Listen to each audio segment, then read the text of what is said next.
E aí, vamos conversar sobre o Vale do Silício, sobre os Tech Bros, esse povo aí mitológico que habita esse lugar mitológico, que habita a nossa imaginação. Toda hora a gente ouve aí que alguém vai transformar tal cidade no Vale do Silício brasileiro, né? Mas eu quero entender um pouco mais sobre esse lugar, quero falar com você um pouquinho mais sobre o lugar e quero usar um roteiro baseado num quiz, né? Um quiz que eu vi pela internet, né? Então, vamos começar?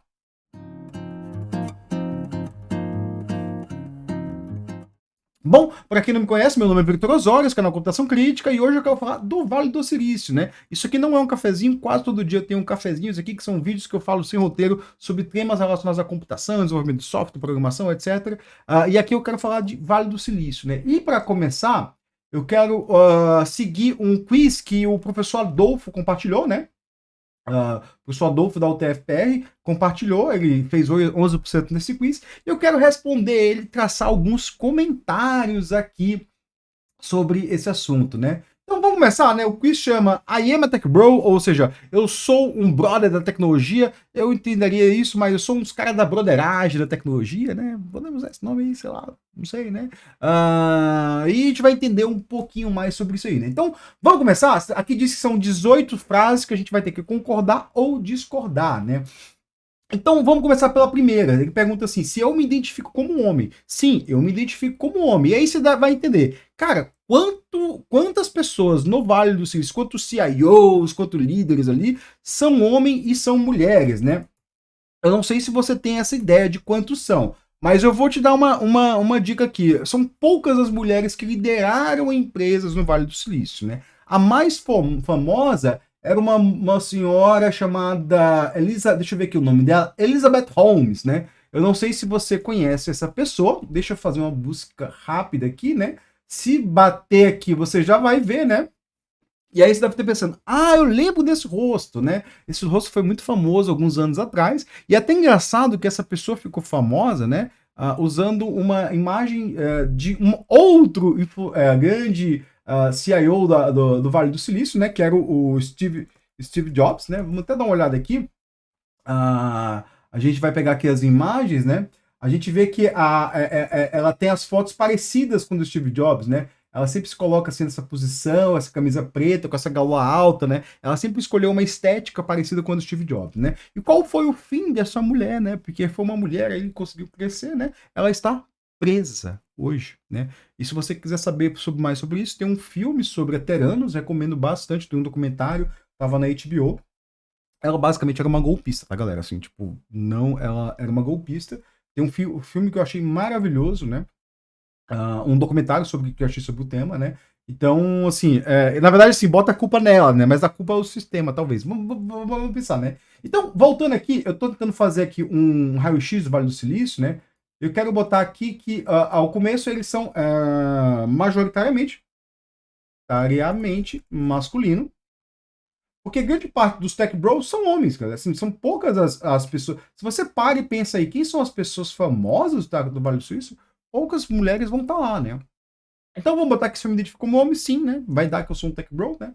A gente vai pensar aqui, ó. O seu background, your background, gender and race will significantly shape your change in success in tech. O que ele está perguntando aqui, né? Se o seu histórico, gênero, raça vai significativamente definir as chances de sucesso na tecnologia, não importa o quão talentoso você é. O que ele está perguntando aqui? Se eu acredito em meritocracia ou não, né? Então a gente já tem uma outra coisa aqui, que é se esse Vale do Silício é meritocrático, crático ou não, né? Majoritariamente masculino, botar perguntas, né? E aí a gente vai ver se isso aqui é verdade ou não. O que você acha, né? Você acha que o Vale do Silício ele é meritocrático ou ele não é? Assim, se deve ser fácil chegar, subir lá e crescer, assim, pelo que você, pelos seus... Assim, eu não sei responder isso, né? Eu nunca tive a oportunidade de nem estar perto de uma empresa, assim. Já tentei ali fazer processos seletivos, mas, assim, não fui para frente, né? Os processos seletivos. Até porque não me dediquei muito a esse processo seletivo dessas Big Techs, né? Mas eu vou responder assim, que eu acredito, né, que assim, não, não vou botar aqui não, que, sim, eu vou botar que eu acredito que o meu histórico, gênero e raça vai definir significativamente, porque, pense só, se você fizer uma boa faculdade, isso está no seu histórico, né? Se você, dependendo do seu gênero, a gente acabou de ver que a Elizabeth Holmes foi a única das CIOs famosa aí do Vale do Silício, né? A sua raça, eu te perguntei, quantos CIOs de empresa foram latino-americanos, foram negros, foram indianos, né? É muito difícil você encontrar esse pessoal como CIO. Aí você vai pensar, não, porque eu não se dedicar. Não, não é por causa disso, não. Assim, são outras coisas, tá? Então eu vou botar assim que, realmente, isso aqui define o que é, né? E aí, vamos para outra pergunta aqui.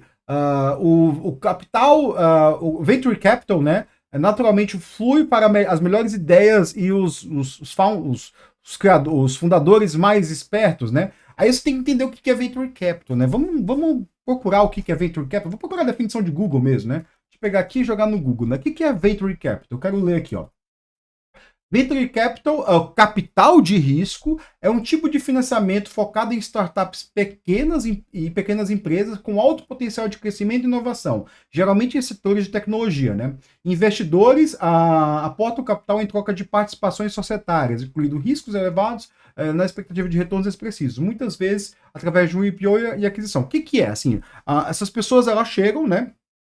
Elas pegam ali 10 empresas, 10 ideias, injetam capital naquelas 10 empresas e elas já esperando que 10, desses 10, 8 ou 9 vão à falência. Só que aquela empresa que eles tiverem sucesso vai dar um retorno muito grande. Aí você pensa, cara, isso aqui vai para os melhores? Não sei, assim. Eu acho essa ideia de venture capital, startup, muito estranha, porque assim, você tem que fazer chama-se elevador pitch, né? O que é o elevador pitch? O cara te dá 5 minutos. Fala aí faz o seu pitch da sua empresa e eu vou ver se eu invisto ou não, né? É engraçado como isso é colocado como meritocrático, né? Essas vezes, alguns anos atrás, eu vi a história de um bilionário brasileiro que teve um investimento ali de um fundo de startup do Vale do Silício, né? E aí, qual que era a história? Que a Folha, acho que a Folha contou, né? Ele estava fechando a ilha de. Uma ilha, né? Eu acho que a ilha Fernando de Noronha, ele estava fechando Fernando de Noronha pro casamento dele. E a história era que assim, ele conseguiu, porque ele conseguiu falar com um CIO do Vale do Silício, né? E o CIO apostou na ideia dele. Aí eu paro e pergunta: é meritocrático? Talvez você pense, talvez sim. Aí eu te faço uma segunda pergunta. Como você tem acesso a um CIO de uma empresa do Vale do Silício? Pensa só, você é um garoto ali de São Paulo, classe média. Eu vou jogar classe média, não vou jogar pobre, não. Classe média. Você compra uma passagem para o Vale do Silício e você vai tentar falar com o CIO. É mais capaz de você acabar preso do que você conseguir pelo menos chegar perto dele, né? Então, essas histórias, elas são fábulas contadas, elas são fábulas criadas, né? Então, assim, quem teve acesso provavelmente foi alguém que intermediou aquele contato que já tinha interesse ali, né? E quando a gente vai olhar essas histórias, elas não são muito inovadoras, assim, é mais projeto mais do mesmo. Vamos pegar ali o caso da que saiu esses dias, que era a moça brasileira lá, duas, né? Lembrei que teve duas, né? Que ela conseguiu fazer um desses mercados aí que são de apostas, né? Que é uma ideia que tem vários, né? O tal do Polymarket tem vários aí surgindo, né? E são muito questionáveis até. Então, assim, tem que ter muito cuidado com essas histórias que elas são muito maquiadas, né? Então, vou colocar que eu não acredito nisso, né? Eu não acredito que o mercado de venture capital fui para as melhores ideias e para os investidores mais espertos. Por quê?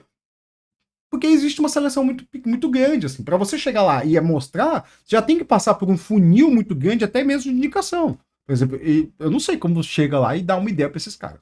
Tem uma ideia. Assim, eu já fui para eventos de startups e nunca se fala assim. Se fala para pequenos investidores, né? Então vou discordar disso aqui, né? Aí aqui, qual que é. Então, deixa eu botar aqui, ó. Financiado. Aqui, ó. Financiado por fundos de capital de risco. Vou traduzir, né? Então, já tem uma outra informação sobre o Vale do Silício, né?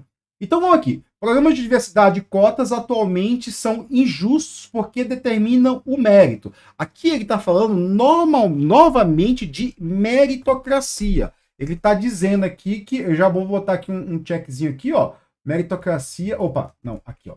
Meritocracia de novo, ele está falando, né?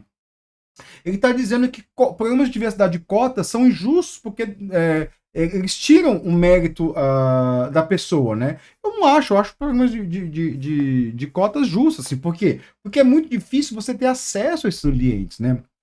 Então, assim, você pega universidades americanas ali, assim, vamos falar das posições brasileiras, né? Você pega universidades brasileiras, né? Detalhe, o programa de cotas não escolhe os piores, escolhe os melhores, só que reserva o número de vagas, né? Porque pessoas têm mais acesso a algumas vagas e outras pessoas têm menos acesso. E aí a gente tem que olhar também a avaliação desses programas de cota, né? Por exemplo, eu acompanho muito da Unicamp, a qual eu estudei, e o pessoal diz que o acompanhamento dessas pessoas aumentou a qualidade dos cursos. Por quê? Porque você seleciona os primeiros, você seleciona aqui, acho que na Unicamp ele tem um cota misto, tanto por raça, né, quanto por escola pública, se não me engano, né. E o que você pega? Você pega os melhores de escola pública, seleciona um conjunto de vagas ali, pega os melhores de negros e indígenas, acho que eles têm um programa indígenas, seleciona um conjunto de vaga ali e abre esse conjunto de vaga. E aí o que acontece? Eles viram que esses alunos que passam, né? Muitos deles poderiam passar nos programas normais, mas eles sobem de posição, né? Em vez de estar ali numa vaga inferior. E eles são o quê? São alunos que têm uma vontade maior do que os outros. Por quê? Porque eles sabem que aquela oportunidade é mais valiosa para eles, né? Então eu vou dizer aqui que eu não concordo com isso, eu não acho que os programas de diversidade são injustos, né? Apesar que eu tenho uma grande crítica aqui, a forma como eles são colocados em voga, né? Porque assim, muitas vezes eles são colocados como a ideia, assim, a solução máxima para esses problemas, enquanto a solução máxima para esses problemas é aumentar o número de vagas, né? Por exemplo, no Brasil a gente tem um déficit de vagas de ensino superior público muito alto, né? Então as pessoas ou vão ali para o ensino privado, que é uma qualidade relativamente inferior ao público, né? Ou vão se endividar ali procurando boas faculdades. Né? Então, o ideal seria que tivesse mais vagas, mais universidade pública, mais investimento em pesquisa e inovação, né? Então, vou dizer que eu concordo aqui, isso é meritocracia, né? Então, vamos botar aqui, ó, a outra ideia aqui. A maioria dos problemas da sociedade, educação, saúde, clima, tem uma solução tecnológica, né? Aí você pode até pensar que sim, né? Cara, isso aí, sim, isso é muito interessante, né? Bom, olha, legal aqui, eles têm algumas citações aqui, ó. Eles têm algumas citações que você pode até ler, né? Interessante isso aqui, né? Isso aí, essa ideia aqui de achar que todos os problemas existe uma solução tecnológica é chamado de tecnosolucionismo. Esse carinha é bem aqui, né? O técnico solucionismo. Vou até procurar aqui, técnico solucionismo. Não tem tracinho, deixa eu tirar um tracinho aqui. Opa, não. O técnico solucionismo. Deixa eu ler o que é o técnico solucionismo para você entender um pouquinho, né? O técnico solucionismo ou solucionismo tecnológico é uma ideologia. Opa!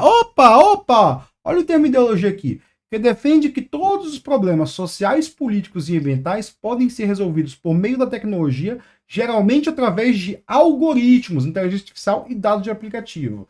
Cara, se você tem até aqui, ó, Bala de Prata, ó, citando um dos meus livros preferidos aqui, o livro do o Mítico Homem Mês. Se você quer ler um livro legal sobre esse assunto, eu te recomendo você ler um cara chamado Eugênio Morozov. Ele é um bielorrusso, se não me engano, né? Ele tem alguns livros que eu acho que o mais famoso dele, né? Deixa eu procurar aqui na Amazon, né? O mais famoso dele. Opa, não, porque em outras palavras, eu quero na Amazon, né? Vou procurar na Amazon. O mais famoso dele chama-se esse, ó, Big Tech, a ascensão dos dados e a morte da cultura, né? Então, esse livro é bem interessante. Eu vou deixar aqui o link dele, né? Vou deixar aqui o link dele, né? Opa, peraí. Né? Deixar aqui o link dele, aqui, ó. Big Tech do Morozov. Né? Isso aqui vai falar um pouco de tecnosolucionismo, né? Então, assim, recomendo vocês, se você tiver curiosidade, entender o que é essa ideia, da onde surge esse problema do tecnosolucionismo, você vai entender isso. E, no fundo, na verdade, o tecnosolucionismo ele é uma ideologia. Por que ele é uma ideologia, né? Vamos pensar aqui, a gente tem a nossa sociedade, né? Aqui é a sociedade.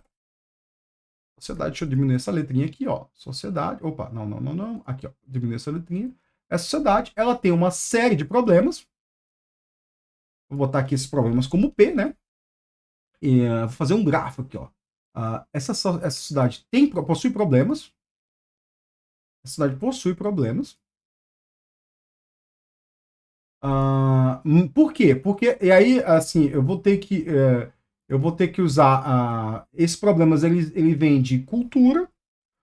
Algumas pessoas, eu vou dizer assim, algumas pessoas dizem cultura, outras pessoas vão dizer infraestrutura, né? Você pode ter diversas origens no problema, né?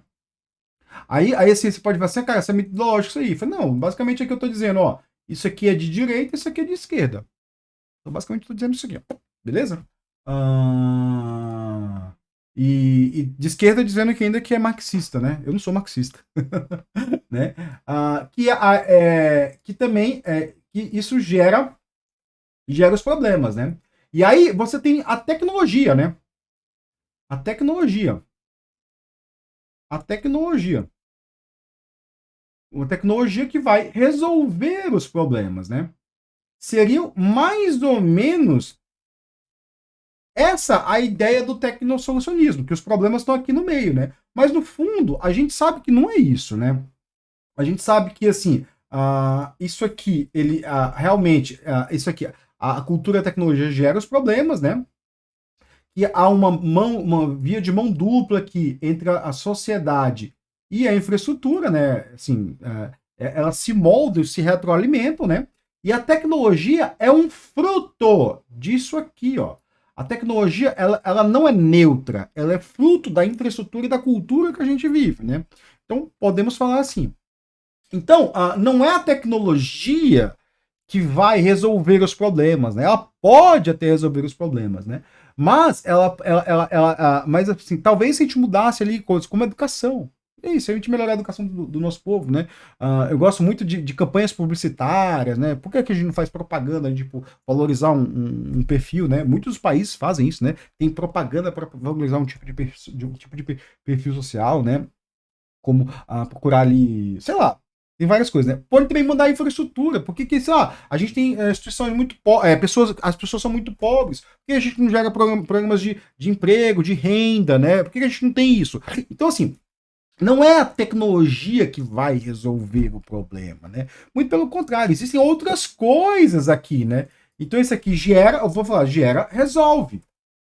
Resolve. E a tecnologia é só uma ferramenta.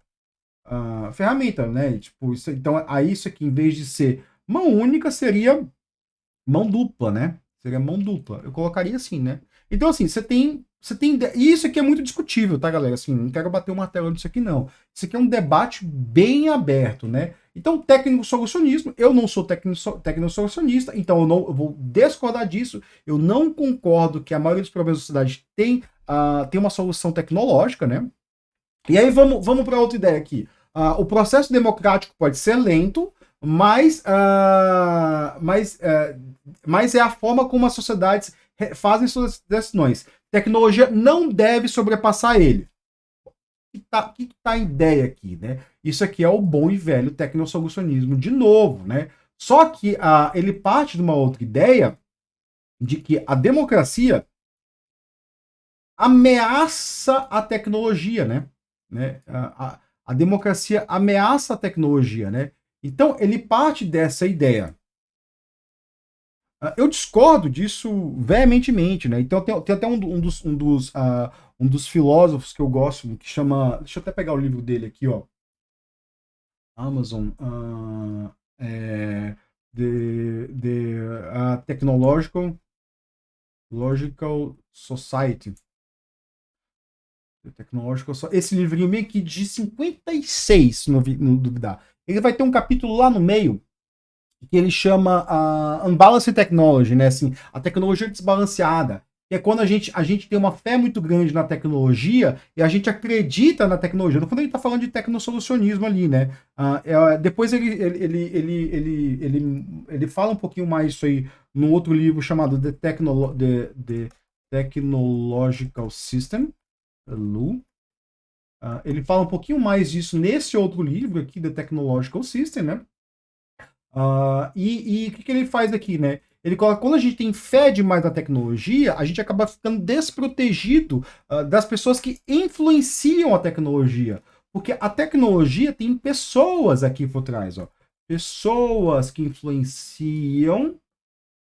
Tem pessoas que influenciam a tecnologia, e essas pessoas elas têm objetivos. Objetivos, né? Então, assim, não pense que uma tecnologia é criada do nada, né? Então, assim, é criada por pessoas que possuem objetivos, né? Então, vamos pensar que tem muita gente que acreditou ali no começo dos anos 2010, né? Que as redes sociais iam mudar a forma como as pessoas interagem no mundo para melhor, né? Então, você acreditava ali que redes sociais era uma mera forma de encontrar pessoas, de conectar pessoas e fazer com que elas tivessem uma boa interação, né?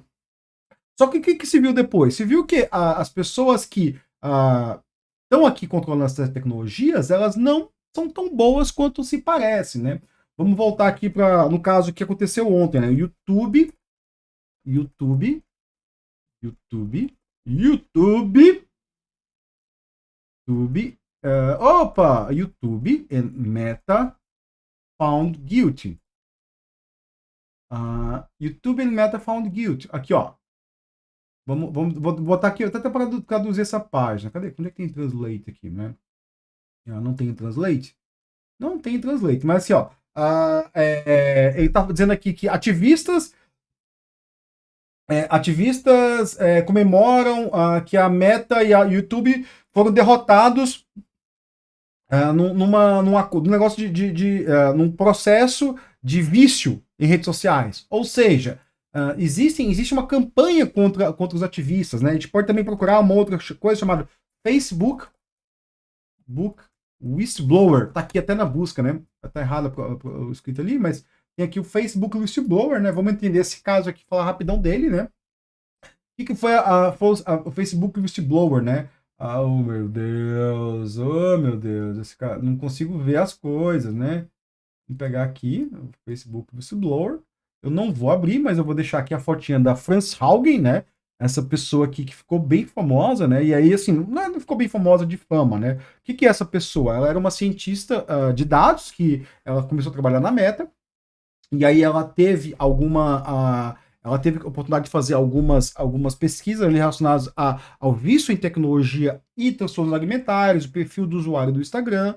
E aí, quando o senhor Zuckerberg falou para ela assim, ó, vamos fazer com que as pessoas fiquem mais viciadas. Então, basicamente, o Zuckerberg apostou contra a saúde pública dos americanos, né? E aí, o que ela fez? Ela até pensou, vou sair do emprego, né? Mas ela pensou, cara, se eu falar isso, ninguém vai me acreditar. Então o que ela fez? Ela começou a imprimir documentos, chegou no Senado americano e falou assim, olha, eu tenho uma pastinha aqui para vocês, né? Vamos analisar isso, né? E aí foi um processo que não foi para frente, né? Porque eles têm lobbies e lobbies e lobbies, mas em algum momento eu espero que haja uma justiça nesse ponto aqui. Mas saiba-se que se você usa as redes sociais desse senhor, eles investem em vício e torna você cada vez mais ansioso, caso você não saiba, né? Então, eu acho que o processo democrático, voltando aqui, né? O processo democrático, ele realmente é lento, mas é a forma que a sociedade faz decisão. Então, ali, se tem processos democráticos rolando, a tecnologia não deve sobrepassar isso. Eu posso também falar do Uber e a forma como o Uber foi usado como um ativismo judiciário para quebrar uma série de legislação de transporte público, né? Que era mundial, né? E aí sempre se usa aquela ideia, porque os governos são maus, os governos são criados. A gente pode falar um pouquinho disso depois, tá? Mas eu não quero falar isso aqui, não. Eu quero só defender o processo democrático. Por quê? Isso, né? O Elu fala bastante nesse livro aqui, The Technological Society, né? Que a tecnologia ela não pode sobrepassar um povo, uma cultura, né? Ele fala ali do carro, como é que o carro moldou as cidades, né? E o carro é basicamente o símbolo disso, né? Basicamente a gente destruiu as nossas cidades para fazer ruas e passar o carro. Aí você vai falar, não, mas era preciso, porque as pessoas precisam se conectar. Existiam outras possibilidades, né? A gente sempre tem que pensar que um outro mundo é possível, né? Existem cidades, inclusive as cidades chinesas, que vendem tanto carro elétrico pra gente, elas não são primeiramente para carro, né? Paris está passando por um negócio chamado cidade 15 minutos, né? 15 minutos, né? Paris tá passando por esse processo aqui, ó. Que. Deixa eu até botar aqui Paris, ó. Que a prefeita acabou de ser. Não, a prefeita foi reeleita e agora ela fez o sucessor dela com índices de aprovações elevadíssimos, né? E aqui, ó, vamos pegar aqui. Que está mudando a cidade mesmo, removendo carros, né? Então, assim, carros estão sendo removidos de lá e a cidade está sendo pensada de uma forma inteligente, né? Porque normalmente quando a gente pensa em cidade inteligente, a gente pensa em IoT, não sei o que, mas assim, e o design da cidade? Se a gente mudar o design da cidade, ó, a maneira como a gente organiza as coisas, né? Que é basicamente o que a cidade de 15 minutos faz, né? Então vamos continuar aqui. Eu concordo que o processo democrático é lento, mas a tecnologia não deve passar ele, né? Então vamos continuar aqui, que a gente está no sexto ainda, já foi 25 minutos, né? Às vezes, algumas indústrias e instituições precisam ser destruídas para algo melhor emergir. Eu discordo disso. Eu discordo disso absolutamente. Assim. Cara, porque você tem que pensar uma coisa. O novo nem sempre é bom, assim. O novo, e aí eu tô pensando como tecnologia mesmo. Isso, já tô falando com carro, né? Mas assim, saiu do cavalo e foi pro carro. Sim, mas assim, a gente pensou ali numa indústria individualista, né? Cavalo ali, a carroça, era uma indústria individualista também, né? Existia uma outra indústria que não era individualista. Se a gente pensasse uma cidade com metrô, né? Se a gente pensasse uma cidade com soluções diversas de tecnologia, né? Então, assim, eu discordo disso aqui, né? Às vezes a indústria tem que ser. Eu discordo disso aqui, eu discordo totalmente disso aqui. Eu acho que assim, a gente tem que ser. A gente tem que sempre proteger a vontade da população, a vontade do povo. Cara, o povo que é isso, né? Isso é bom para a cidade, isso é bom para as pessoas, isso vai melhorar a qualidade de vida das pessoas, né? Eu gosto muito de uma frase que fala assim, né? Deixa eu botar aqui, e aí eu boto aqui, ó. Vou escrever aqui que todo futuro sonhado por um CIO do Vale do Silício é pior que o presente.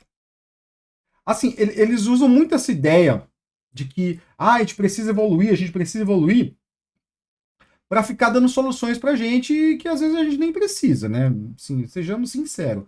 Às vezes a gente não precisa dessas soluções, né?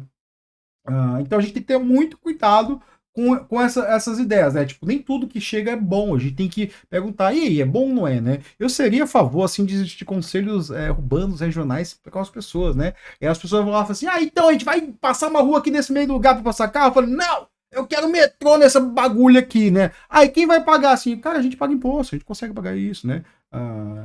Assim, as cidades pagam imposto, né? Aliás, isso pode ser uma outra discussão, né?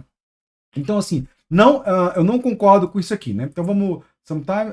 Não, eu discordo, né? E aí vamos lá. Se o meu produto elimina empregos existentes, isso é inevitável preço do progresso. Que isso quer dizer, galera? O que isso quer dizer? Quer dizer que o progresso é inevitável, né? O progresso é inevitável.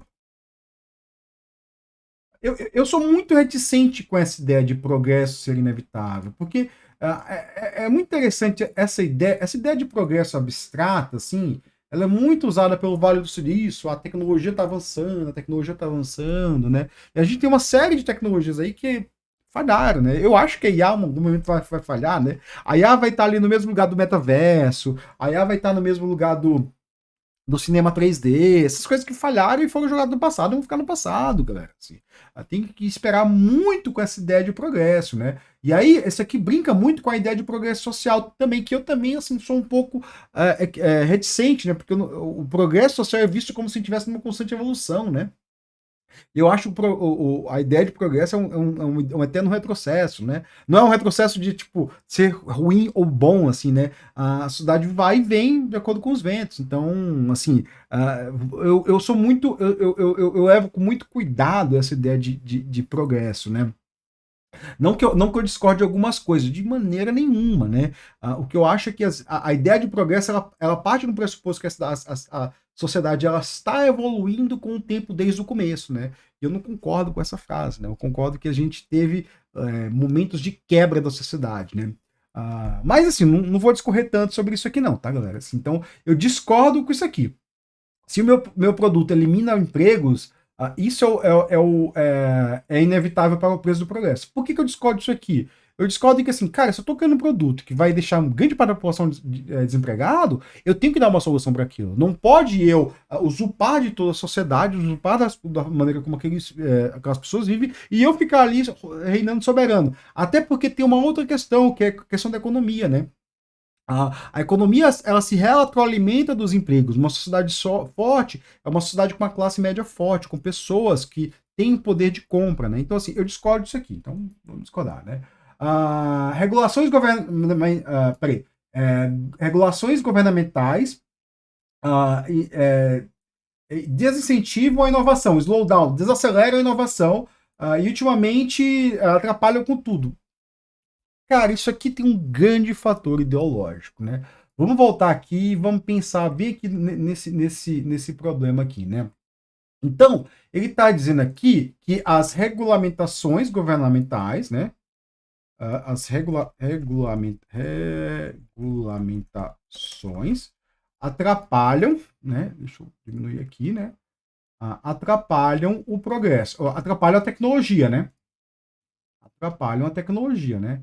Ele está dizendo isso aqui, né?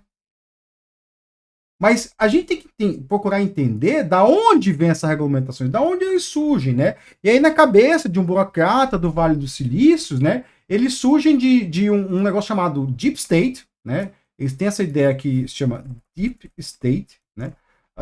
Que gera essa regulamentação, que são assim, como se existia um grupo de pessoas que comandam o Estado fazendo isso. O que eles não dizem, né, para você, é que realmente existe esse aqui, só que ele não é um deep state, né? Ele seria um que a gente pode falar de private state, né? Seu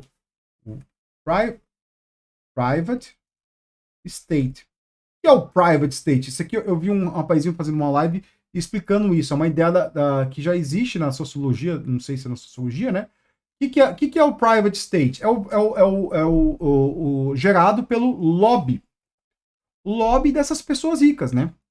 Então existe um conjunto de pessoas ricas que fazem lobby para gerar essas regulamentações que geram tecnologia, né? E existe também um outro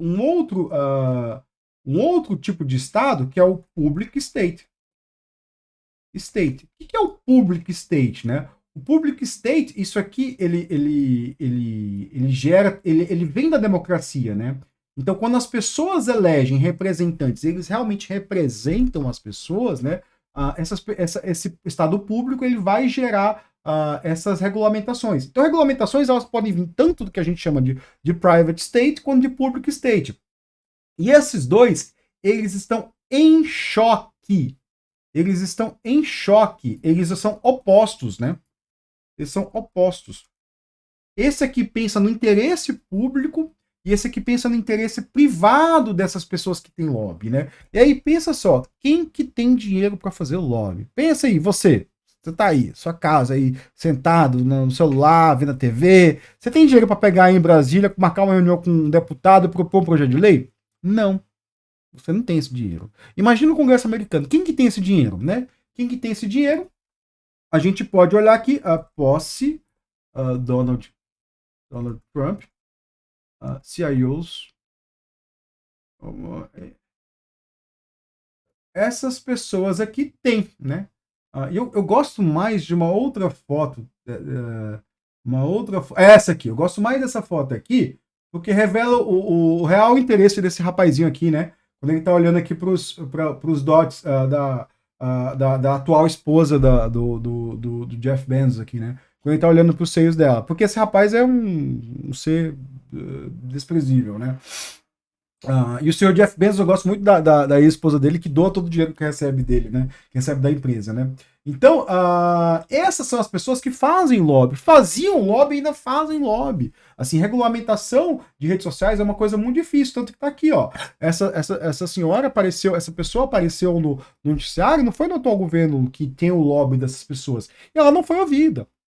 Ou seja, existe um lobby aqui, né? Então, voltando aqui, ele parte do pressuposto que as regulamentações sempre vem desse mitológico deep state que não existe. Isso não existe, né? O que existe é o que a gente chama de private state ou public state, né? E o Estado público, ele é construído através da democracia, né? O que a gente precisaria era proibir esse carinha aqui, ó. Assim, ó, ô brother, você não pode fazer lobby, não. Por quê? Porque o poder econômico não pode ir contra a democracia, né? Aí a gente vai ter que uma outra bolinha aqui, né? Que é o poder econômico. Poder econômico, né? Esse poder econômico, né? Ele influencia, ele parte das pessoas, né? E aí eu te botar aqui, bolinha pra cá, né? E eu vou botar aqui, ele rege, né? O Estado privado, né? Então, surge, eu tava aqui, ó, bilionários, né? Onde essas pessoas elas têm dinheiro para pagar um lobista para ficar ali dando favores para os deputados, juízes, né? Então, assim, a gente tem que ter muito cuidado, porque existem essas duas teorias aqui, do Estado público e do Estado privado, né? Eles são opostos, né? Então, eu não concordo com isso, né? As regulamentações para a inovação ferem todo mundo. Eu não concordo principalmente com isso aqui, né? Eu questiono muito esse que é inovação, né? Então, vamos lá. Eu confio nos tech founders mais que os políticos quando eles vêm resolver os grandes problemas. Aqui vamos ter que voltar aqui tanto no deep state quanto no public state. Por quê? Aqui estão os CIOs, assim, a gente está pensando que esses CIOs são heróis, bem, assim, aquele tipo de herói americano, bem, a ideia de bem e mal, né? Aliás, vou voltar aqui para esse carinha aqui e vou botar uma outra ideia do Vale do Silício, né? Que é a ideia de bem e mal, né? Bem e mal. É muito marcante aqui. Tem um nome disso aqui, né? Quando a gente ou é bem ou mal, bem e mal, bem ou mal, você, como é que é? Como você é pessoa que só acredita em bem e mal. Tem um nome para isso aqui? Como é que é o nome? Maniqueísta, né? Vamos botar aqui que é um maniqueísta.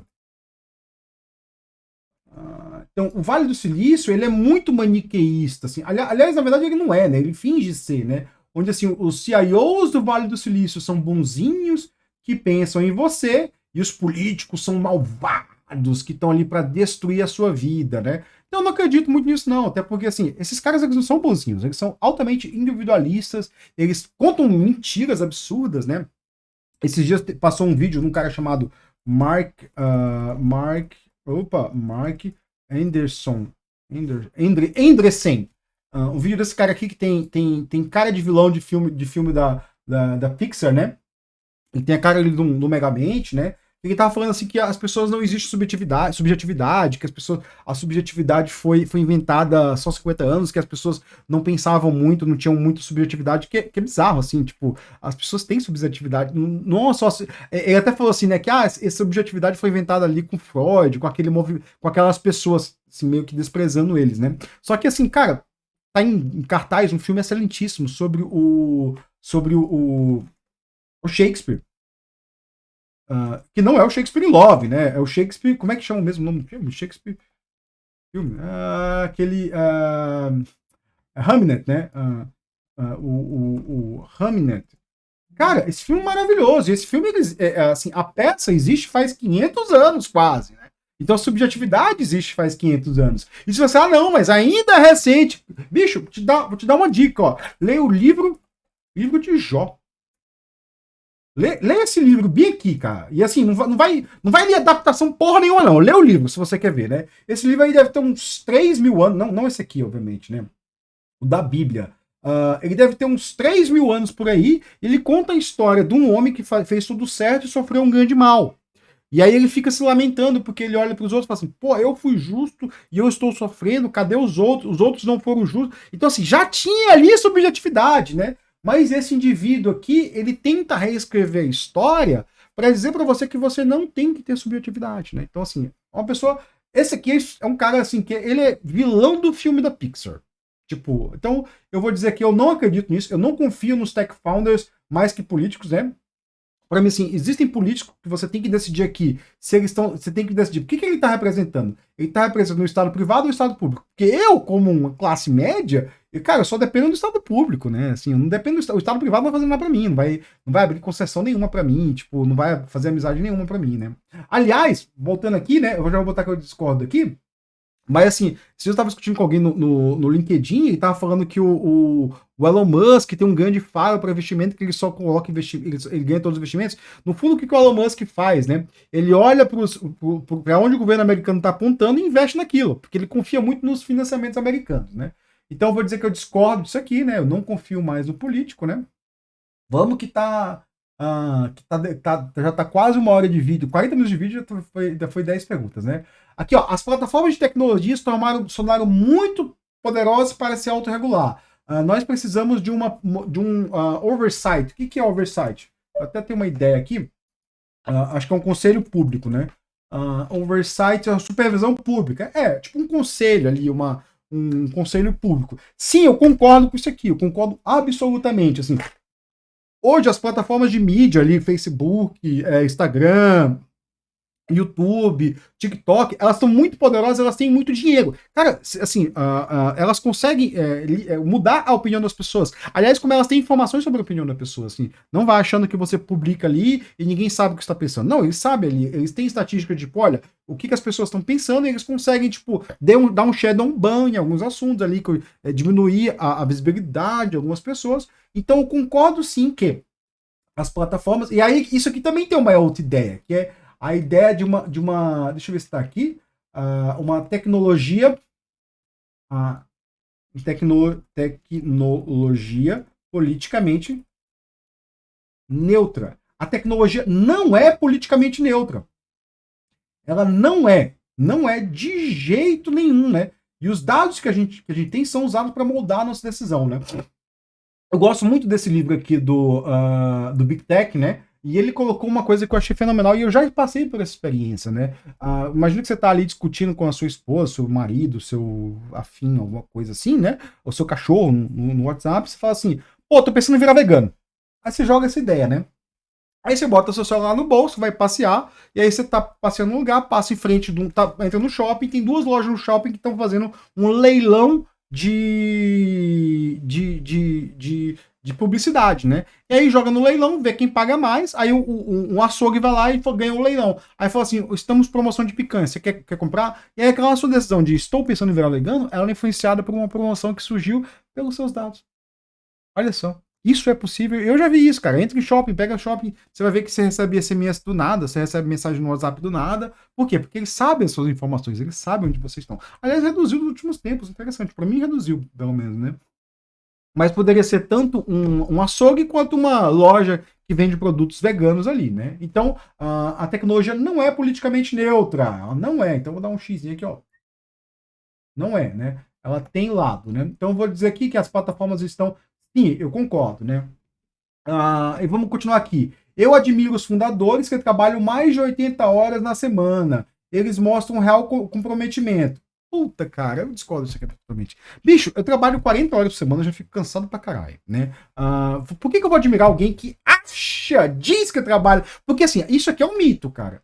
Eu duvido que esses caras trabalhem 80 horas por semana, né? Vamos olhar, assim, esses caras não trabalham 80 horas por semana. Eles vão para algumas ilhas ali, fazer algumas festinhas que tem muito crime rolando, a gente já sabe isso pelos aqueles papers aquelas comunicações que vazaram, né? Mas, cara, isso aqui é um mito. Esse cara não trabalham 80 horas por semana. Isso é mentira, né? É que, na verdade, o fruto deles, né? O que eles trabalham é ao redor da vida deles. Então, a vida deles tudo é trabalho, mas onde eles estiverem tem grande parte do tempo, tá? Vai com muita calma nisso aí. E o trabalho deles é 100% para eles, volta para eles. Então, assim, ele vai numa festinha ali, ele tá trabalhando, né? Aliás, assim, ó, Elon Musk Festa, né? Eu vou por aqui, Elon Musk Festa, né?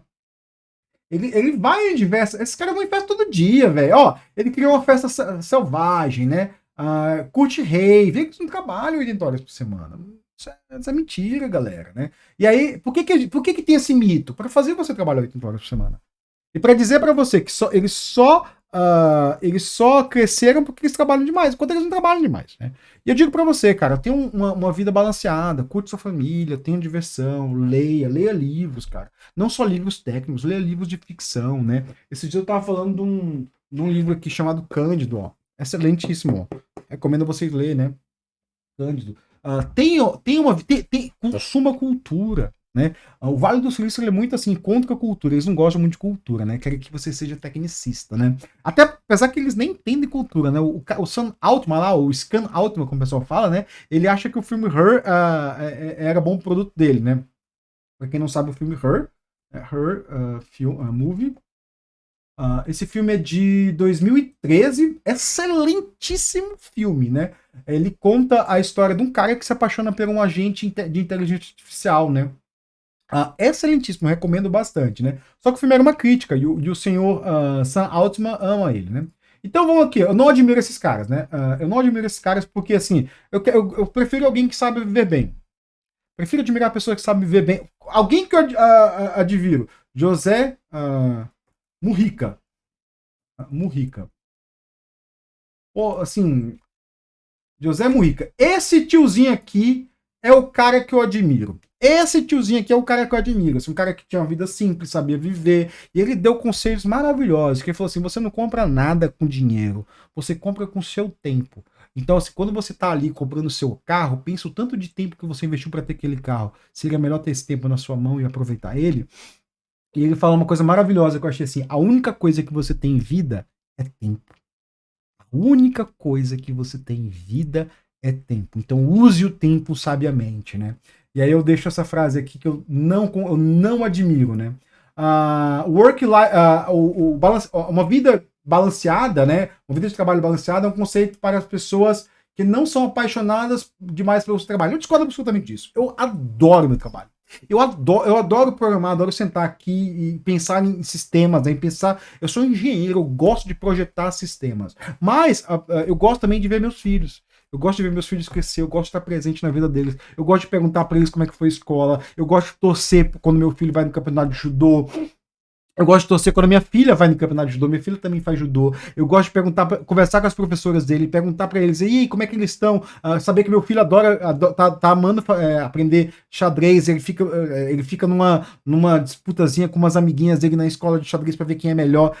Cara, assim, isso é uma vida balanceada, assim, né? De saber que a sua vida não é só você e o seu trabalho, é você e as pessoas ao seu redor. Eu até queria ter uma vida mais balanceada, ter mais interação social, e conhecer a minha comunidade ao meu redor, porque as cidades modernas evitam isso. Então, assim, eu não acredito nisso. Eu acredito que as pessoas podem ser apaixonadas pelo seu trabalho e ter assim, que elas podem ser apaixonadas pelo seu trabalho e ter uma vida balanceada com outras coisas. Então eu vou discordar disso aqui, né? Eu tentei o biohacking. Biohacking. Vamos procurar isso aqui. Agora tá ficando interessante. Biohacking é a prática de otimizar o funcionamento do próprio corpo e da mente por meio de ajustes biológicos, tecnológicos ou ambientais. Isso aqui a gente pode traduzir com transhumanismo. Talvez isso seja uma forma de transhumanismo. O que é o transhumanismo?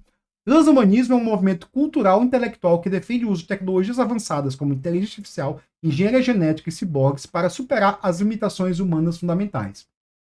Então, uma das coisas muito claras do transhumanismo é que eles acreditam no transhumanismo, né? Que a vida humana ela pode ser melhorada através da tecnologia. Assim, eu até concordo com isso. Assim, eu até tenho que fazer um spoiler aqui. Eu sou diabético. Assim, eu sonharia que houvesse uma solução para diabetes que fosse resolver esse meu problema, né? Mas existem outras soluções que podem ser mais fáceis também, né? A gente poderia ali reduzir o consumo de açúcar, melhorar a alimentação das pessoas, ter produtos mais saudáveis que evitariam que as pessoas virassem diabéticos. Pronto, acabou, né? Não precisa desse negócio de transhumanismo, né? Mas, como a gente já tá tudo cagado por causa dessas questões de acreditar que, por exemplo, talvez eu seja diabético porque a indústria de alimentos socou açúcar em mim. Minha infância toda, eu fui crescendo. Se você é mais novo, sabe que nos anos 80 a gente crescia comendo biscoitinho de recheado, né? Então, voltando aqui, eu não. Então, vamos continuar lendo, né? Eu tentei o biohacking. I have tried biohacking. Eu tentei a trend do biohacking como dopamina, fast dopamina, cold exposure, nootropics or intermittent. Esse aqui intermittent fast é dieta intermitente para aumento de produtividade. Cara, eu não acredito nisso, assim, sinceramente, eu não acredito nisso, né? Eu discordo. Mas isso aqui, e também tem uma outra ideia aqui, assim, uma sociedade que está pensando muito no na produtividade, né? Um livro que trata disso é a Sociedade do Cansaço. Ele tem uma ideia na Sociedade do Cansaço que é vou botar aqui, produtividade. Que olha, a Sociedade de Bichurran, eu estou usando aqui o negocinho aqui, né? Aqui, não, na verdade, assim, deixa eu procurar aqui. Quando a produtividade nunca é suficiente, né? Então, assim, vou voltar aqui nesse livro, né? Um livro que eu recomendo bastante, chamado A Sociedade do Cansaço. Esse livro é muito bom. E lá pelo terceiro capítulo, ele fala que a gente é uma sociedade voltada para a produtividade. A gente sempre está pensando em mais produtividades. O que é interessante é que quem fala isso aqui é esse livro bem aqui, ó. The Technological Society, né? Ele fala que o fruto da técnica é sempre aumentar a produtividade. Lá nos anos 50 ele fala isso, né? Enquanto na Sociedade do Cansaço ele está falando uma de produtividade. Por quê? A gente entendeu que a gente pode aumentar a nossa produtividade como indivíduo, né? E melhorar o que a gente produz, né? Só que isso aí tem um problema também, né? E eu quero lembrar, tem uma entrevista que eu li uma entrevista que eu vi, né? Do Johnny Cash. Johnny Cash, vai lá aquele filme que você vê, Johnny June, filme de 2005, talvez, né? Você vai ver que uma hora que ele abusa de drogas, né? E eu sempre fui um fã da música dele, né? Somente dos álbuns dos anos 90 dele. E aí, em algum momento, ele abusa de drogas e quem salva ele é a June. Totalmente mentirosa a história, né? Realmente ele abusou de drogas, né? E aí tem uma entrevista que ele fala que eu achei muito interessante ali, né? Que o entrevistador nos anos 90 pergunta pra ele assim, cara, você abusou de drogas, como é que foi isso aí? Você se arrepende? Ele fala assim, não me arrependo, não. Aí assim, pô, como assim, cara? Você praticamente destruiu a sua vida, como você não se arrepende? Ele fala assim, não, porque assim, a sua geração só sabe que essas drogas não são boas, aí tá falando de metanfetamina, porque a minha geração abusou. E ele falou uma coisa interessante, não pense que eu abusei porque eu era um drogado. Não, foi o médico que me receitou isso. Porque nos anos 50 já tinha essa ideia de produtividade. Eu consigo trabalhar 5 dias consecutivos se eu usar metanfetamina. Aliás, isso é uma ideia que vem lá da Segunda Guerra Mundial, onde um exército de um país aí, para invadir um outro país, encha o cu da galera de metanfetamina, os caras viram uma noite marchando, e a galera de Paris ali que tava, resolveu assim, os caras estão chegando ali, eles vão chegar amanhã, no outro dia. Os caras vão, o exército todo dorme, né? Quando eles acordam, a cidade já tá ocupada. Por quê? Porque eles estavam monitorando o exército, só que os caras enfiaram metanfetamina até o rabo e marcharam rapidamente. Então, assim, essa ideia vem lá da Alemanha nazista, né? Porque é uma ideia um pouco eugênica até, né? Esse produtivismo, a biohacking, isso aí chama-se eugenia, tá? Então eu discordo disso aqui. Eu nunca tentei essas merdas, eu nunca vou tentar, cara. Deixa minha vida natural aqui, porra. Eu quero curtir, quero dormir bem, quero tomar meu vinhozinho no fim de semana, comer uma carnezinha ali, e eu quero descansar. Não quero aproveitar a minha produtividade, não. Né? E aí, vamos lá. 14. A tecnologia é the tech is one of the, a indústria da tecnologia é uma das indústrias mais justas. O código é código, não importa quem escreve, né? Eu discordo disso, cara. Eu discordo disso. Isso aqui volta naquela ideia de que a tecnologia é politicamente neutra e que ela é boazinha, né? Não. Galera, a tecnologia ela é influenciada por pessoas. Então, código não é código. Código é influenciado por pessoas. Então, pensa ali no algoritmo. O algoritmo que está no seu Instagram, ele tem ideias para extrair deles, né? Aí, vamos pegar aqui, ó. Senhor Mark Zuckerberg. Deixa eu pegar. Berg. You don't need friends. Esse senhor falou isso aqui. Esse senhor falou isso aqui alguns tempos atrás, ó. Vamos pegar aqui, ó. Deixa eu traduzir aqui, não tem como traduzir esse carinha meio aqui, mas eu vou traduzir ele aqui, ó. Os Mark Zuckerberg diz que pessoas podem substituir a necessidade de amigos pela IA. mas não tem substituto para relacionamentos humanos. Ainda, dizem os psicologistas, né? Os psicólogos, né? O que está dizendo aqui? Que o Mark Zuckerberg acredita que, cara, você não precisa de amigos, pega umas IAs aqui e conversa com eles aí. Tipo, então, assim, existe uma ideologia por trás disso aqui. Ele quer que você fique usando o produto dele. Você não precisa de pessoas. Conversar. Por quê? Porque ele entende que a sociabilidade é oposta aos produtos dele. Então, não é código, é código. Código tem ideologia. Entendeu? Não é justiça. Então eu vou discordar disso aqui, ó. E aí fica com essa do Mark Zuckerberg aí, se você admira ele, né? Eu discordo, eu não discordo que a tecnologia é uma das indústrias mais justas, né? Apesar que as outras indústrias também são complicadas. Aí falar da Bigfoot também é tenso, né? Aqui, ó, a IA enviesada é uma reflexão da sociedade, da desigualdade social. Não apenas um problema tecnológico a resolver. Aqui eu achei difícil essa aqui, né? Porque, assim, realmente, a IA enviesada é um reflexo da desigualdade social. Realmente. Mas tem um outro problema aqui. Por quê? A IA naturalmente é enviesada. Eu tenho até um texto sobre isso, né, no meu blog lá. Se você voltar aqui bastante tempo, deixa eu pegar aqui as tags aqui. Vou procurar a inteligência artificial, né? Não, viés. Eu tenho um texto muito tempo atrás chamado Existe Viés Algoritmo, né? Que aí eu falo sobre machine learning, como é que funciona esse machine learning, né? E assim, machine learning, basicamente, né? Se você for entender, esse texto, ele é, deixa eu ver de quando é que ele é. Ele é de 2023, né? Então é bastante tempo atrás, né? Machine learning, basicamente, é uma máquina de senso comum. A máquina de viés. Basicamente é uma máquina de viés, onde você joga um monte de variável e tem um retorno aqui. E esse carinha aqui do meio, né, que a gente chama de perceptron, ele codifica o viés. Por quê? É uma máquina de reconhecimento de padrões. Padrões é viés. Então vamos voltar aqui, né, e dizer aqui, ó, não, a IA, o viés na IA não é só um reflexo, não é somente um reflexo. Porque existe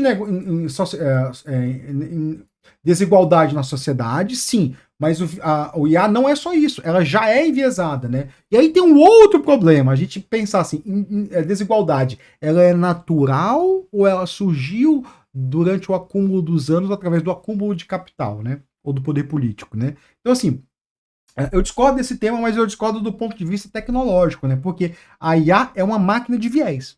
A IA é uma máquina de viés. Anota aí, a IA é uma máquina de viés. Uma vez que você atinge a superinteligência da IA, os problemas de hoje, como discriminação, desigualdade, vão automaticamente ser resolvidos. Ai, cara, aqui é complicadíssimo de novo. Puta merda. Esse aqui é complicadíssimo, né? Vamos voltar aqui. A gente volta aqui no técnico solucionismo. Ó, está aqui de novo no técnico solucionismo, né? E aí, isso aqui vai resolver todos os problemas? Vai resolver? Não, não vai resolver. Não vai. Existem outras formas de resolver a desigualdade. Aqui eu posso dizer o que é isso aqui mesmo, né? Aqui, ó, eu vou falar aqui, ó. Fé cega na tecnologia. Eles têm uma fé, isso é uma fé, galera. É uma fé, assim, não tem outro. Isso é uma fé. A tecnologia como religião, ó. Tecnologia como religião.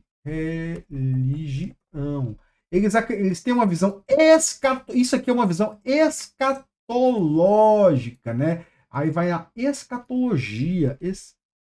Escatologia. Você tem que entender o que é essas palavras, né? Eu acho assim, muita gente estuda a tecnologia pelo viés assim, marxista, eu até acho interessante, mas eu gosto muito de olhar ela como uma religião, porque a tecnologia, no meu ponto de vista, hoje ela supre o que a religião estava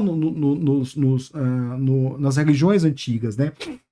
Então as pessoas tinham uma fé de que os problemas vão se resolver, de que existe um mundo social, e a tecnologia hoje ela supre esse processo. Então a tecnologia é um Deus, como é que é?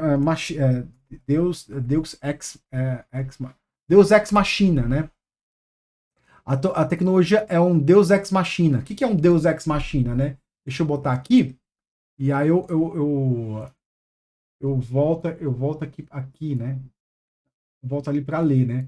Tecnologia é um Deus Ex Machina. Então, deixa eu voltar aqui para ler o que é o Deus Ex Machina. Ó. O Deus vindo da máquina, uma expressão é uma expressão que descreve uma solução inesperada, artificial e forçada de um problema complexo no final de uma obra de ficção, onde o elemento externo resolve tudo, né, através de uma forma verossímil. Então, eu estou colocando assim que, ó, a gente está com o mundo cada vez colapsando aqui, e é inevitável, isso é inevitável, só a IA vai resolver. É uma fé, cara. E assim, não pense que essa fé é porque eles acreditam nisso. Eu não sei se eles acreditam nisso. Apesar que eles têm uma fézinha ali, que eu já falei ali no transhumanismo, né? Mas eu não concordo com isso aqui, né? Existe uma outra ideia, eu vou botar aqui, que é o Tescreal. Eu falei esse dias nesse vídeo, até alguém respondeu, né? Assim, ó, Tescreal é um acrônimo criado por Timothy Geru, Emily Torres, para descrever o conjunto de ideologias interconectadas. Transhumanismo, estropianismo, singularitarianismo, cosmismo, racionalismo, altruísmo eficaz e longo-termismo, né? Essa galera tá apostando muito no singularitarianismo, né? O que é isso aqui? É a ideia de que uma hora a IA vai se tornar consciente, vai saber o que fazer, vai ultrapassar as capacidades humanas e vai resolver todos os problemas. Então, eu discordo disso aqui, né? E aí, vamos lá. Criar uma inteligência artificial geral, né? A tal da AGI, é a mais importante objetivo da humanidade no futuro. E this will usher. O que é o usher? Vamos traduzir isso aqui. Usher, né? Tradução. E isso vai ser o porteiro, né? Isso vai iniciar uma nova, uma era improcedente de abundância. Cara, volto a dizer, isso aqui é uma fé. A galera tem uma fé cega nisso. Eu discordo disso. Eu discordo disso aqui. Se a gente. Pensa só, vamos especular aqui. Se a gente criasse uma inteligência artificial geral, né? O que eles acreditam, né? E aí eu volto para esse senhor aqui, esse tal de Mark Anderson, esse vilão da Pixar aqui, né? Esse carinha aqui falou uma vez no Twitter, infelizmente eu não tirei o print e não salvei, eu devia ter salvado, feito um post de blog na hora que eu vi isso, que assim, quando a IA generativa, a IA geral surgir, né, vai jogar as pessoas vai gerar um desemprego massivo, onde as pessoas vão ter tempo livre. Só ele acredita que quem está desempregado tem tempo livre, tá? Quem está desempregado vive suando atrás do próprio emprego ali, ou atrás de um outro emprego, ou atrás de sustento, né? O que vai fazer com que os preços caiam absurdamente e as pessoas tenham uma área de abundância. Isso é o quê? É uma ideia política, econômica, feita por uma pessoa que não. Assim, eu acho que você pegar um aluno de quinta série, ele tem uma maturidade econômica maior para entender que tipo, isso é balela, né? Então, não pense que esse vilão da Pixar aqui, né, que parece o. Deixa eu pegar aqui Megamente. Parece o Megamente aqui, né? Parece o Megamente, não pense que ele entende alguma coisa, não, cara. Isso aqui é um cientista da computação que estudou nada de economia, tá? E só tem puxa-saco ao redor dele, né? Se você quer saber, ele foi o criador do Netscape, né? Ele foi o criador e pensar que a gente, lá nos anos 90, a gente lutou na briga dele contra o Windows, né? Puta que pariu, cara. Como a gente era bobo, né? A gente torceu por ele, né? Então aqui eu discordo disso aqui, porque não vai criar nada. Assim, uma inteligência artificial geral, ela, cara, qual que é o impacto disso? Tem que estudar qual que é o impacto disso, né? Existem estudos disso? Existem. Quem estudou isso aí, na história brasileira já teve alguém que estudou isso aqui, tem um doutorado em Harvard no assunto. Você sabe quem que é? Não? Ó, esse carinha aqui, Eduardo Suplicy. Esse carinha aqui, Dr. Deixa eu ver. PhD, vou procurar o PhD dele. Vamos procurar o doutorado dele. Ele tem mestrado e doutorado, deixa eu ver aqui o doutorado dele, né? Em agosto de 70 ele foi fazer seu doutorado em economia, outra vez em Michigan, onde defendeu a sua tese, os efeitos das desvalorização da economia brasileira, né? O que é isso aqui, né? Crawling. Tá, mas assim, ó, vamos fazer uma busca melhor. Eduardo Suplicy, renda básica universal. ele tem essa história da renda básica universal, né? Qual que é a história da renda básica universal? Ali nos anos 60 já tinham pessoas que estavam estudando a substituição de mão de obra massiva. Já estavam olhando assim, cara, o que acontece se as pessoas estiverem massivamente desempregadas? A gente tem que apostar na renda básica universal. Então, a renda cidadania, né? Ela não, ao contrário aqui, ela não é um Bolsa Família, não, muito pelo contrário, assim, o Mark Anderson receberia a renda básica universal dele, né? Ela só faria com que as pessoas tivessem uma segurança, então ela seria uma segurança. Ela não teria um valor fixo, né? Ela seria o suficiente para você ter uma vida em dia confortável ali, e aí você pudesse fazer outras coisas. Então a renda básica universal, ela já foi pensada se pensando na substituição massiva da sociedade, né? Então, esse carinha aqui, quando ela surgir, ela não pode vir desatrelada de uma renda básica universal. Senão você vai jogar uma infinidade. A gente já tem uma sociedade que joga uma série de pessoas para o subemprego, para vidas. Assim, cara, só olhar nas ruas da sua cidade. Não pense que o problema de drogas do Brasil é um problema moral. Não, ele é um problema econômico, basicamente econômico. Conversa com as pessoas. Eu já trabalhei com moradores de rua, com pessoas em situação de rua, uma vez na vida com um amigo meu que tinha um trabalho muito interessante, né? E eu conversei muitas vezes com pessoas em situação de rua, cara. São pessoas que elas têm um problema econômico, elas não conseguem pagar a moradia. Quando elas vão pra rua, aí a vida se torna um inferno, e elas nunca mais saem desse lugar. Então eu discordo que é a coisa mais importante. E aí você pode perguntar, Vitor, e qual que é a causa mais importante da humanidade hoje, né? Climate change. A mudança climática. A mudança climática é a causa mais... Ah, não acredito na mudança climática. Você é burro, velho. Porque assim, bicho, mudança climática tá acontecendo. Se você tem mais de 40, 30 anos, você já viu isso.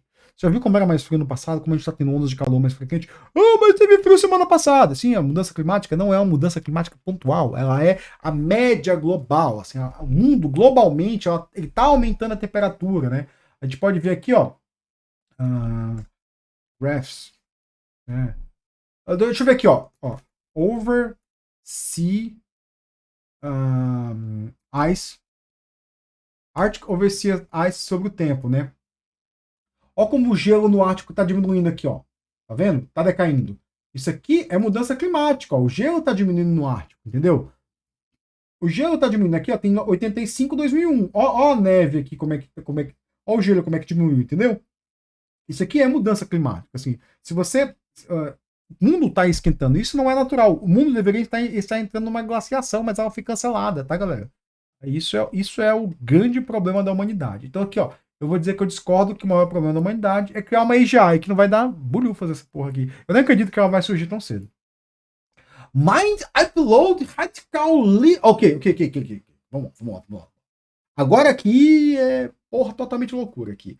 Upload da mente, extensão radical da vida e colonização de Marte são todos objetivos realistas e altamente desejáveis para se buscar. Isso aqui, cara, vamos voltar aqui pro Tescreal. Cadê o Tescreal? Esse cara é meio aqui, ó. Vamos lá. Upload da mente é o estropianismo. O que é isso? Que você consegue viver além do seu corpo. Então você vai fazer um upload da sua mente, né? Você vai ali subir ela para um servidor e você vai viver ali naquele servidor. Isso é fé, galera. Isso é loucura. É loucura total. É muita droga. É muita droga. E aí, assim, transformar Marte para tornar Marte um planeta habitável. Isso vai no cosmismo, que é o que é o cosmismo? É um transhumanismo aplicado ao cosmos, né? Como se eu pudesse transformar o cosmos, transformar os ambientes através da minha tecnologia. Então eu posso tornar Marte habitável. Galera, para e pensa numa coisa. Você tem um planeta hoje que está habitável, está cagando ele tudo. Você vai chegar no outro planeta que não tem nem... É impossível de ser habitado hoje em dia, que ele tá longe pra um caralho, ele tem condições extremas de temperatura, você vai transformar ele em habitado? Não é mais fácil consertar a Terra, não? Não é mais fácil fazer esse planeta dar certo? E se a gente não consegue fazer esse planeta dar certo, por que a gente vai tentar um que tá a bilhões de quilômetros daqui? Assim, é uma loucura total. É uma loucura total, assim, esse cosmismo, né? Esse negócio de tornar Marte habitável, né? E tem um outro problema, né? O que tudo tá pensando aqui? Qual que é a ideia por detrás disso, né? Porque assim, pensa assim, eu vou mandar um pessoal para colonizar Marte, essas pessoas podem morrer, não podem morrer, eu não me importo com isso. Então assim, não importa assim, 10 pessoas morrerem, se eu crio uma colônia em Marte, eu consigo que a humanidade viva bem ali, né? Isso aqui, vamos voltar para o texto real aqui, né? A gente tem que falar do long-termismo. O que é o long-termismo, né? É a ideia que não importa o curto prazo, curto e médio prazo. Importa é o longuíssimo prazo. Então, assim, a gente quer que a sociedade humana viva mais 100 mil anos, né? A gente tem uma estimativa aí que os humanos, o Homo sapiens, existe há 300 mil anos, né? A gente quer mais 300 mil anos de vida. Então, para isso, a gente não pode pensar no curto prazo, a gente tem que pensar no longo prazo. Galera, isso pode dar errado. Você tá sacrificando vidas, fazendo loucura pra um negócio que você não tem nem. É melhor pensar no curto prazo. E se a gente conseguir no curto prazo? E aí a gente vai se ajeitando, né? Assim, o long-termismo é uma loucura. É uma loucura total. Coisa de maluco, né? Coisa de maluco total. Coisa de pinel, né? Como falava antigamente. Então, eu discordo. E vamos ver qual foi a minha solução. Oh, eu não sou um tech bro! Eu tenho 6% de alinhamento com as ideias dele, né? Aí vamos ver aqui, see the breakdown, né? Vamos ver aqui. A única que eu tenho é do privilégio. Por quê? Porque eu sou homem. Eu não concordo, assim, eu admiro muito que eu não concordo em nada com esses idiotas aí, né? Ele disse assim, ó, deixa eu traduzir isso aqui para vocês, né? Privilege blindness, né? Traduzir aqui para ler, porque às vezes lendo, traduzindo fica um pouquinho difícil para mim, né? Ó, o privilégio é caracteristicamente invisível para as pessoas que o possuem. Indivíduos em grupos dominantes frequentemente acreditam que conquistaram os privilégios de que desfrutam e que todos poderiam ter acesso a esses privilégios se apenas trabalhassem para merecê-los. Essa invisibilidade permite que grupos dominantes atribuam seu sucesso unicamente ao mérito, ignorando as vantagens sistemas que o tornaram possível. Então pensa só, né? Essa galera do Vale do Silício, eles cresceram ali, tiveram muito acesso, assim. Não pense que, não, mas aqui as coisas que eu falei, meritocracia, técnico solucionismo, disrupção, libertarismo cibernético, Hustler, a cultura do assédio, o técnico utopismo, né? Eu só peguei aqui no privilégio porque eu sou branco, sou homem, né? Só por isso mesmo, né? Então eles acreditam ali que eles fizeram por merecer, né?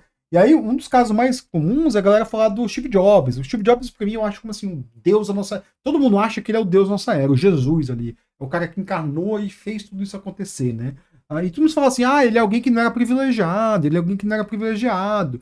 Bicho, não é porque a família dele tinha algumas complicações que ele não era privilegiado. Ele é alguém que morava no Vale do Silício, que recebia muito investimento, que conheciam pessoas, que conseguia pegar e tirar emprego, né? Muito do que ele viveu, né? É porque a Atari, se você não lembra o que é Atari, né? Eu tive um Atari, né? Atari era uma empresa de videogames, né? Deixa eu pegar aqui. É uma empresa de videogame. Esse videogame aqui, minha mãe comprou ele, assim, já um pouquinho depois, né? Eu lembro de jogar Pitfall nele, né? Quando eu era criança, né? Então, assim, isso me dá muito privilégio, né? Porque não tive ele no início dos anos 90, né? Aliás, não era nem nascido, deve ter sido no final dos anos 80, né? Quer dizer, desculpa, no início dos anos 80, dos anos 70, né? Eu tive no final dos anos 80, né? Quando a galera já tava no Super Nintendo, eu tava no Atari, né? E o Steve Jobs trabalhava na Atari, né? E o que era muito interessante, que o salário da Atari era tão bom que ele podia trabalhar 6 meses e ficar 2 anos de folga. Então, muito dos investimentos que eles têm era porque a Atari era uma empresa que dava aos seus funcionários muita possibilidade de investimento. Por quê? Você trabalhava lá, você tinha acesso a muitas pessoas importantes e tinha um salário que te dava a possibilidade de ficar, tirar sabáticos muito longos. Então, galera, não vá pensando que você tem uma vida igual ao do Steve Jobs. Não vá pensando que a sua garagem é igual a do Steve Jobs. Não é. É bem diferente. No dia que você achar uma Atari ali que te dá acesso a um monte de pessoas importantes, dá um bom salário que você pode ficar ali 2 anos de boa, aí você pode achar igual ao Steve Jobs, mas então você não é, né?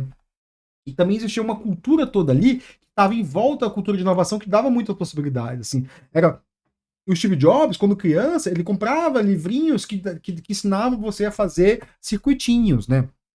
Assim, as nossas crianças hoje em dia, elas estão em volta com esse bichinho aqui, o celular, elas estão olhando, celular, celular, eu quero ver videozinho, né? Elas não têm a mesma coisa do Steve Jobs, né?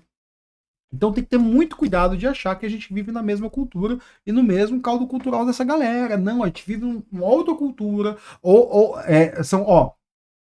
voltar aqui para nossa aqui, né? É uma outra, assim, a infraestrutura, a infraestrutura social e a cultura são totalmente diferentes dessa galera. Isso aqui, Estados Unidos, Brasil 2020 e Estados Unidos anos 70 é totalmente diferente. Então não compare bananas com maçãs, elas são coisas diferentes, né? Então, galera, isso mostra que assim, eu não concordo em nada com esses caras, né? Eu não concordo em absolutamente nada, nada, nada, nada nesses. Ó, é engraçado aqui, ó. Dos 1.000 participantes, 85 não são tech bros, 4% são tech bros e 12% tem tendências, né? Eu tenho até certificado aqui, deixa eu baixar meu certificado. Deixa eu postar aqui no Blue Sky, ó. Deixa eu postar aqui no Blue Sky, deixa eu compartilhar do professor Adolfo, né? Opa, peraí. Não, deixa eu ver aqui. Deixa eu baixar o certificado aqui, ó. Deixa eu pegar aqui. Eu quero fazer um print desse negócio aqui. Capture. Eu quero fazer um print desse carinha bem aqui, ó. I'm not a tech bro. E aí eu vou compartilhar. I'm not a tech bro. Eu não sou um tech bro. Então, galera, assim, esse foi meu vídeo aí. Foi um vídeo de, cara, 1h15. Pô, longo pra caramba, né? Eu espero que você tenha tido algumas ideias malucas aí, tenha aprendido um pouco mais sobre o Vale do Silício, né? Tenha entendido mais sobre o que são esses diagraminhas aqui, que, aliás, eu faço. Eles são assim, eles são bastante, né, complexos, assim, tipo, tem bastante informação aqui, né? O Vale do Silício não é uma coisa ideologicamente neutra, né? Se eu fosse deixar aqui um link para você ler, alguma coisa que você lê, né? Eu diria que assim, ideologia californiana, acho que é esse link, né? Ideologia californiana. E assim, eu deixaria essa leitura para você aqui, que é uma leitura que você tem que fazer. Assim, não imagine que você tem o mesmo pensamento. Aliás, eu tenho esse livro aqui, eu comprei esse impresso aqui, né? Pela baixa cultura, né? A ideologia californiana. Esse texto é aberto, né? Vou procurar aqui. A ideologia californiana. Ele é um texto aberto, você pode ler ele, né? Em algum lugar vai estar aberto aqui, né? Aqui, ó, PDF aqui. Ó. Você pode ler ele. Não. De algum lugar ele está aberto aqui, né? Eu acho que se você for aqui na baixa cultura, você consegue baixar ele, porque os caras são anarquistas. Eu não estou compartilhando a tela, ó. Vamos ver aqui, ó. Então, vamos voltar aqui, ó. Esse aqui, a ideologia californiana, ele é um texto clássico sobre o tema, né? Eu posso baixar ele aqui, eu posso comprar esse livrinho se você quer ajudar já estava baixado aqui, tem até um atrás aqui, né? Então vamos pegar aqui. A ideologia californiana é um texto muito interessante, onde trabalha qual que é a ideologia desses caras, porque eles têm ideologia. Não pense que os Tech Bros são caras tecnicistas. Não, eles têm ideologia e ela é muito impactante em tudo que eles promovem, tudo que eles falam. Assim, não pense que aquele vilãozinho da Pixar ali é um cara bonzinho que quer ver seu bem. Não. Ele é um cara que está pensando no dinheiro dele. Ele tem uma ideologia. Eu posso, em algum momento, falar disso aqui, né? Aliás, eu devo um vídeo sobre ideologia californiana faz tempo, né, para vocês, né? Mas vamos ficar por aqui por enquanto, né? Espero que eu tenha te ajudado com alguma coisa. Espero que você consiga ter alguns insights aí, né?